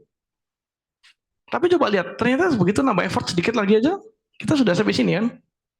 Mulai kita tambahin sedikit lagi effort, ya kita bukan bisa lebih, ya bahkan terus, ya lebih, ya dengan nambahin effort sedikit-sedikit aja hasilnya bisa lebih gede, ya. Kalau selling kita seperti itu ya.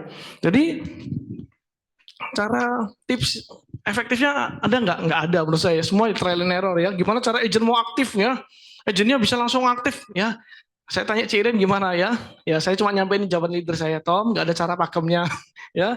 Jadi just do it, lakuin dulu nanti kita tahu hot button di tengah-tengah atau di depan, kita bisa kejar mereka ya. Gitu sih untuk maintain tim ya teman-teman ya. Itu aja, semua menjawab. Ada satu lagi?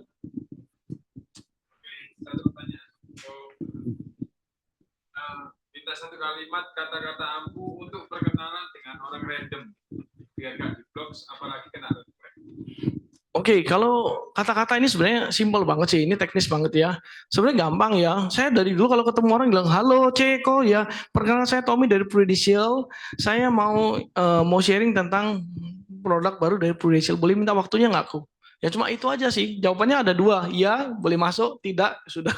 Ya kalau itu untuk orang random, ya atau misalnya Coach, saya kan kebetulan di Prudential, mungkin ya kita ngobrol-ngobrol dulu. Kok kan Tommy di Prudential kebetulan ada produk kok aku rasa cocok banget sama profil Koko. Boleh nggak aku kapan-kapan sharing main di rumah Koko? Ya itu aja sih, jawabannya iya atau tidak.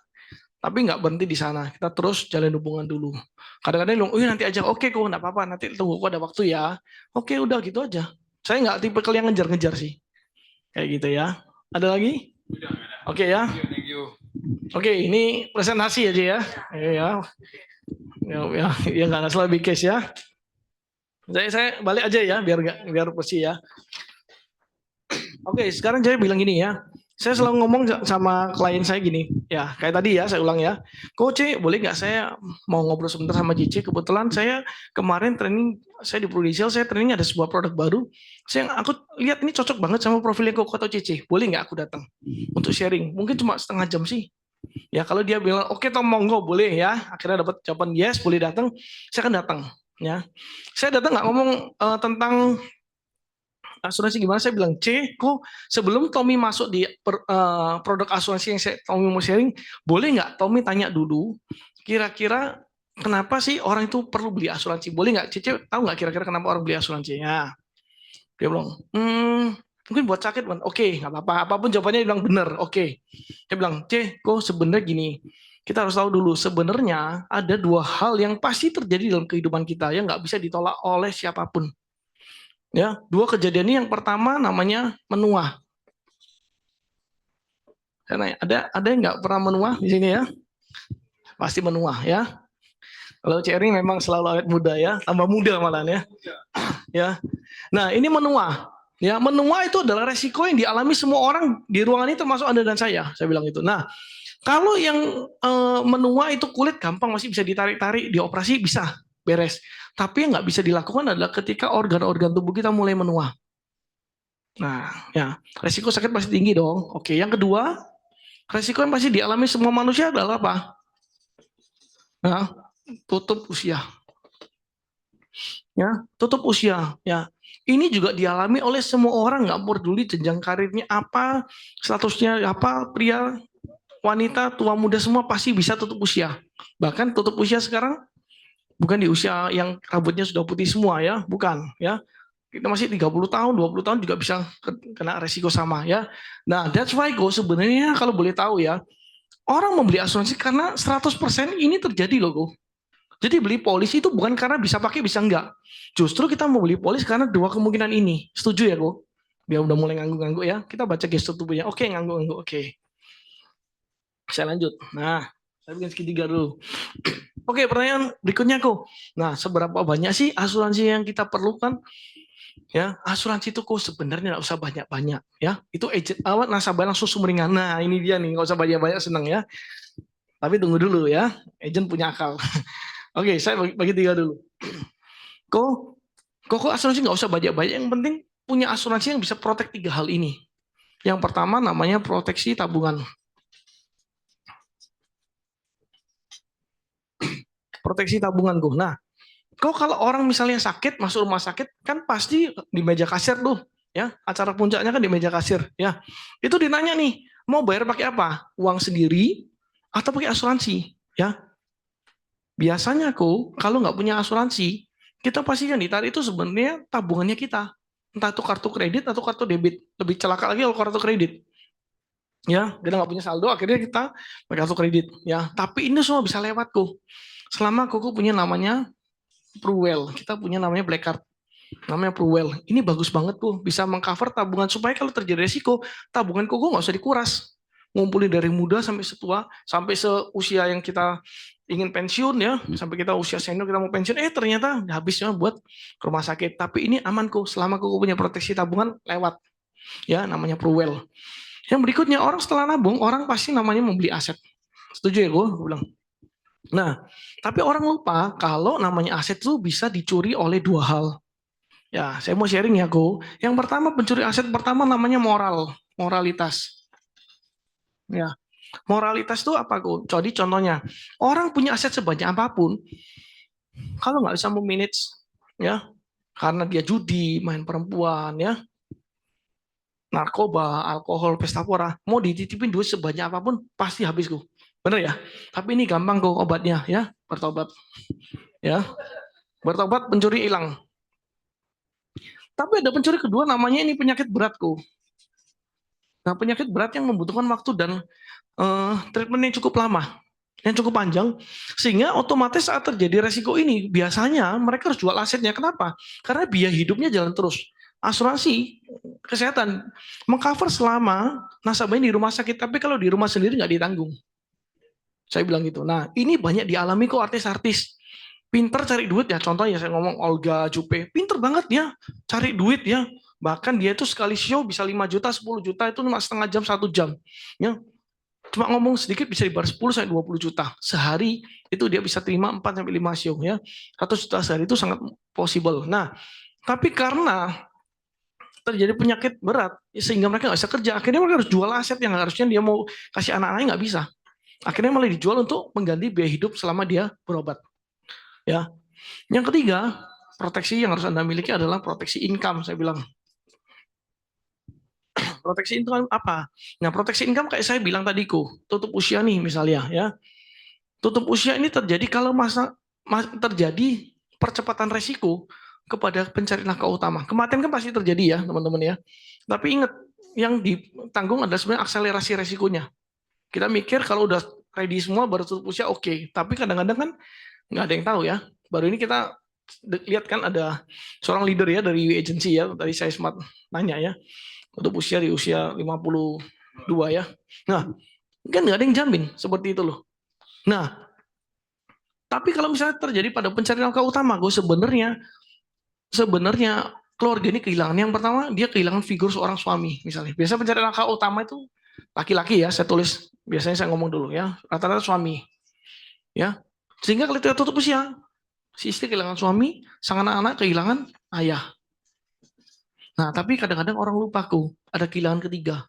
Yang orang nggak pikirkan, tapi dipikirkan setelah beres semua acara pemakaman, yaitu income. Ya, income. Income juga hilang. Ya. Kalau untuk kehilangan yang dua ini saya nggak bisa ganti, Prudential nggak bisa gantikan karena ini adalah kedaulatan Tuhan. Tapi ada satu yang bisa kita hadirkan kembali, yaitu income-nya. Ya, nah saya bilang, kebetulan ya saya punya satu produk yang bisa cover 2 kuadran sekaligus. Kok mau dengar nggak? Nah, baru saya ngomong sebenarnya kalau di dunia ini kan asuransi kesehatan, critical illness kan jiwa ya. Saya baru ngomong produk setelah saya jelaskan ini. Kok dari tiga proteksi ini, kok udah punya yang mana? Wah, aku udah punya yang ini rata-rata ya, karena memang saya ngejarnya yang PCB. Ya, saya ngejarnya ini. Saya udah punya BPJS. Oh iya, kalau memang BPJS oke, ya nggak apa-apa ini. Boleh nggak? Aku sharing sebuah produk yang langsung cover 2 kuadran ini. Ya, saya langsung ngomong, namanya PCB 88 kok. PCB 88 ini yang pertama masa menabungnya cuma 5 kali. Saya tulis masa menabung. Ya, masa nabungnya cuma 5 kali kok. Bukan 5 tahun. Kalau 5 tahun kesannya panjang, 5 kali. 5 kali bayar beres kok. Yang kedua kelebihannya akan memproteksi kalau tutup usia atau kondisi kritis kena kondisi kritis sakit berat tadi yang kita ngomongin sebelum 88. Uang pertanggungannya cair. Ya. Kalau di atas 88, Tuhan kasih dia umur yang panjang, ya. UP-nya juga cair kok. Nah, terus saya bilang, ya ketiga ini kalau dia misalnya kena accident, UP-nya ditambah 200% sampai usia 70. Ini cocok banget, makanya aku bilang sama Koko, karena Koko sering keluar kota ya, walaupun orang yang jarang aja saya bilang ya, karena Koko sering keluar kota, istri juga keluar kota. Nah, ini perlu yang berikutnya 5 tahun. Oke, saya juga yang bilang yang keempat juga, misalnya kalau nggak diperlu ini, kita merasa tujuan sudah tercapai, boleh nggak ada nilai tunai yang nilai tunai di tahun ke-20 tuh dijamin. Bahkan di seterusnya nilai tunainya dijamin kok. Kok kira-kira kalau ada produk ini boleh nggak Tommy bantu bikinin ilustrasi? Ya nggak beli nggak masalah kok, yang penting Koko ngerti dulu, nanti kalau ada budget baru Koko beli boleh, atau Koko langsung beli juga monggo ya, yang penting Koko ngerti dulu, boleh ya Koko, ya saya buatin gitu teman-teman ya. Nah, trial closingnya saya selalu bilang, saya kan buatin ilustrasi langsung di depan. Nah teman-teman setelah bikin trial closingnya di depan, saya langsung ngomong gini, jadi jangan kita buat ilustrasi terus gini terus gini ya, tetap harus coba trial closing. Rugi ketemu orang sudah susah-susah, kita nggak trial closing. Saya trial closing langsung bilang gini, kok ini proteksi saya buat kurang lebih kalau 3 miliar ya, kalau agent biasanya saya sarankan 3M dulu karena non medical ya. Kok kalau 3 miliar kekecilan nggak? Kalau kita selama mau bikin ilustrasi ya, tanya dulu, jangan bilang kebesaran, nanti kan kayak menghina nih. Kok 3 miliar kekecilan nggak? Ya, dia bilang, oh, ya cukuplah Tom, biasanya kalau udah bilang kekecilannya. Oke, nah udah jadi ini preminya kan. Nah saya bilang, kok ini kok 3 miliar preminya cuma 200 juta nih. 200 juta nabungnya cuma 5 tahun. Lalu kita keluar duit 1 miliar. Terima 3 miliar tanpa pajak. Kalau terjadi resiko, akselerasi resiko walaupun nabung di bulan ketiga atau bulan pertama kalau untuk usia ya, bulan ketiga, setelah bulan ketiga kondisi kritisnya uang pertanggungannya bisa cair. Kayak gitu kok. Kira-kira kalau misalnya sudah oke, kok ada yang mau ditanyain nggak? Anda harus belajar trial closingnya langsung ya. Jadi jangan minggu depan lagi aku nggak. Saya langsung kok. Kalau kira-kira ada yang mau ditanyain nggak? Kayak nggak. Oke. Kok kalau nggak ada, gampang kok pengajuannya cuma Tommy pinjam KTP kok. Boleh nggak Tommy pinjam KTP-nya langsung? Saya langsung minta gitu ya. Dan bikin langsung tahunan ya teman-teman, jangan bulanan. Saya dari 2020 sudah full tahunan, jadi kayak gitu. Nah jadi ketika saya sudah oke, dia udah lihat ini oke, kasih KTP berarti dia udah agree, langsung saya proses. Gitu ya teman-teman ya. Oke itu aja sih mungkin saya presentasi. Thank you. Oke. Oke, keren banget ya teman-teman. Boleh yuk tepuk tangan lagi untuk Tommy Christian Setio. Kita Luar belajar biasa banyak sharingnya, ya. ilmunya. Keren ya dokter Silvi. Habisin dulu ngunyamnya dokter. Oke, yuk sudah di penghujung acara ya teman-teman. Kita mau kasih sertifikat untuk apresiasi karena Tommy sudah datang ke U Agency, sudah sharing juga. Ya, thank you. Iya. Cepet aku fotoin soalnya. Ayo foto dulu.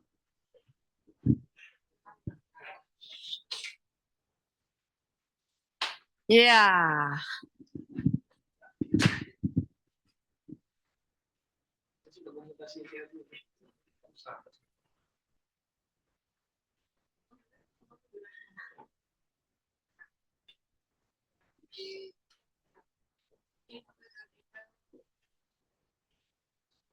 Oke, terima kasih Ko Tommy. Oke. Doa. Oh, mari kita doa. Ini ya. Oke, sebagai penutup teman-teman, keren ya hari ini ya, kita belajar banyak ya dari Tommy ya. Waduh, ini Tommy jauh-jauh dari Bali loh teman-teman ya, hanya untuk sharing buat kita dan dicocokin sama jadwalnya ketemu nasabah. Luar biasa, sekali lagi big applause buat Tommy dan kita bilang thank you ya. 1, 2, 3. Thank you Tommy. Oke, kita tutup hari ini dengan doa. Saya akan pimpin secara Kristiani. Yuk kita tundukkan kepala sejenak. Terima kasih Tuhan. Engkau sudah mengirimkan anakmu Tommy yang luar biasa, yang men-sharingkan kisah suksesnya Tuhan kepada kami dengan tulus Tuhan. Saya berterima kasih, kita semua di sini mengucap syukur. Kiranya Tuhan mau berkati Tommy lebih lagi Tuhan, berkati pekerjaannya, berkati keluarganya, pelayanannya, dimanapun Tommy berada selalu Kau berkati dan menjadi berkat Tuhan. Dan kami berdoa juga buat kami yang ada di sini yang berjuang Tuhan untuk meraih goal-goal kami, kiranya Tuhan mau berikan kami energi baru Tuhan dan kesempatan-kesempatan buat kami untuk kami Kau pertemukan dengan orang-orang yang memang Kau sudah sediakan buat kami Tuhan. Kami juga berdoa buat teman-teman kami yang mungkin tidak dapat hadir di tempat ini, Kau berkati apapun yang mereka kerjakan juga selalu berhasil Tuhan. Terima kasih. Sebentar lagi kami akan berpisah satu sama lain. Kau berkati perjalanan kami. baik yang melakukan aktivitas lanjutan ataupun pulang ke rumah kami masing-masing. Kau berkati perjalanan kami. Terima kasih Tuhan Yesus, terpujilah namamu, haleluya. Amin, amin. Thank you teman-teman, semangat pagi.